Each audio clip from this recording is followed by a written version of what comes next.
आज हम लोग जोर शोर से हिमालय दिवस मना रहे हैं।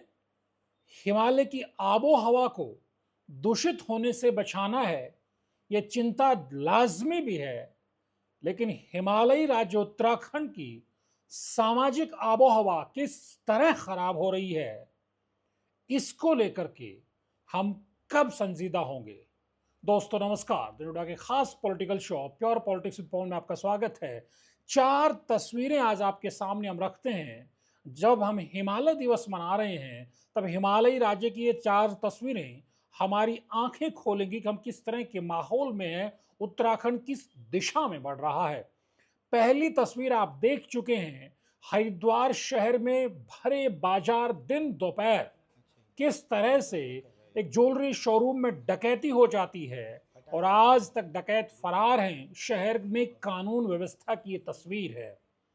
लेकिन जंगल भी कहां सुरक्षित हैं। हमने देखा रुद्रपुर के जंगलों में किस अंदाज में जंगलात महकमे को टिम्बर तस्करों से फायरिंग झेलनी पड़ी। तड़ातड़ की आवाजों ने उत्तराखंड को किस तरह से डरा दिया, किस तरह की तस्वीर दूसरी बनती है। और फिर तीसरी तस्वीर देखने के लिए आपको अल्मोड़ा जिले की जिला कारागार में जाना पड़ेगा, जहां अंडरवर्ल्ड डॉन छोटा राजन का शागिर्द रहा पीपी उर्फ बंटी पांडे उर्फ प्रकाश पांडे या प्रकाशानंद समझिए, या क्या क्या नाम से आप पुकारना चाहेंगे आप कह सकते हैं, क्योंकि वो अब दीक्षा ले चुके हैं। जेल के भीतर गैंगस्टर को, माफिया को, महामंडलेश्वर, मठाधीश, महंत, जो नाम आप देना चाहें दे सकते हैं। जिस तरह से जूना अखाड़े के संतों ने जेल में पहुंच करके उनकी दीक्षा कर दी, उनको सन्यासी बना दिया।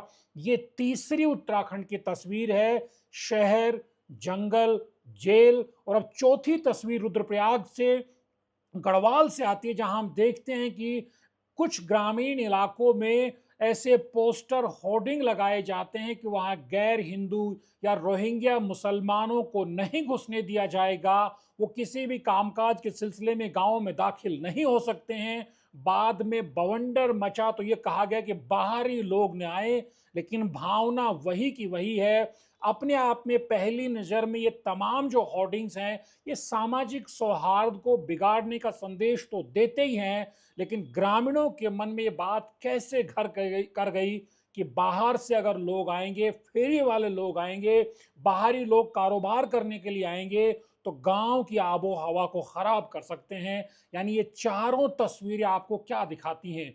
ये चारों तस्वीरें हमें दिखाती हैं कि उत्तराखंड राज्य में कानून व्यवस्था की जो लचर तस्वीर आज दिख रही है, ऐसा शायद ही पिछले 24 साल में कभी देखा गया हो। कि जेलों में जिस अंदाज में बेधड़क साधु संत घुसते हैं, एक गैंगस्टर को, माफिया डॉन को, अंडरवर्ल्ड डॉन को दीक्षा देकर के सन्यासी बना देते हैं। अब वो कल हम और आपको प्रवचन देंगे। यह अलग बात है कि इस पर इतना बवेला जब मचता है तो जूना अखाड़े से लेकर के उत्तराखंड की धामी सरकार हरकत में आती है। और धामी सरकार ने जवाब मांगा है, 7 दिन में रिपोर्ट मांगी है, कमेटी बना करके पूरी जांच बिठाई गई है कि आखिर ऐसा कैसे हो गया कि जेल के भीतर एक गैंगस्टर को, एक माफिया डॉन को, एक अंडरवर्ल्ड डॉन को दीक्षा देकर के सन्यासी बना दिया जाता है और किसी को कानो कान खबर नहीं होती। जब खुद संत बाहर आकर के वो अल्मोड़ा में बयान देते हैं, किस तरह से जेलों में किस तरह का हालात हैं, किस तरह की तस्वीर है, वो इससे दिखाई देती है। अपने आप में कितनी बड़ी बात है, क्योंकि पीपी प्रकाश पांडे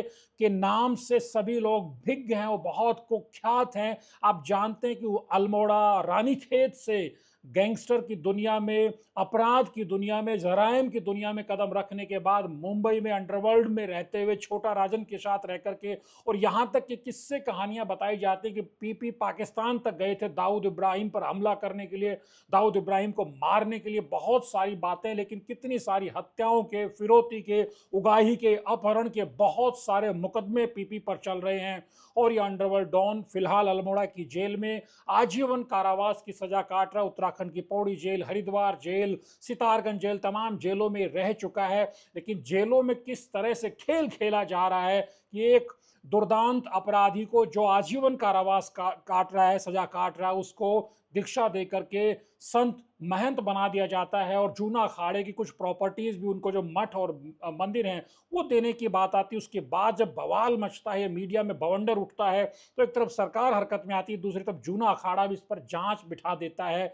जांच होती रहेगी, अब किनारा किया जा रहा है। लेकिन हमने इससे पहले भी देखा, चाहे गाजियाबाद के शराब माफिया को महामंडलेश्वर बनाना हो, राधे माँ को महामंडलेश्वर बनाना हो, या फिर ज्वालापुर से बीजेपी के विधायक रहे सुरेश राठौर को महामंडलेश्वर बनाने की कोशिश रही हो, ये बहुत सारे सवाल इन तमाम हमारे अखाड़ों पर खड़े करते हैं कि किस किस तरह के लोगों को एक तरह महामंडलेश्वर मठाधीश महंत बनाने की कोशिशें होती रही हैं। लेकिन जेल के भीतर दीक्षा ने बहुत सारे सवाल खड़े कर दिए। सवाल उस वक्त ही खड़े हो जाने चाहिए जब बताया कि किसी साल मार्च में नेपाल से नाथ संप्रदाय के साधु आकर के उनको पीपी को दीक्षा दे करके चले जाते हैं, यानी कि इससे पहले से ये इस तरह की गतिविधियां चल रही थी। लेकिन वो मामला मीडिया में बहुत तेजी से नहीं उछला, तो ये बवंडर नहीं मचा।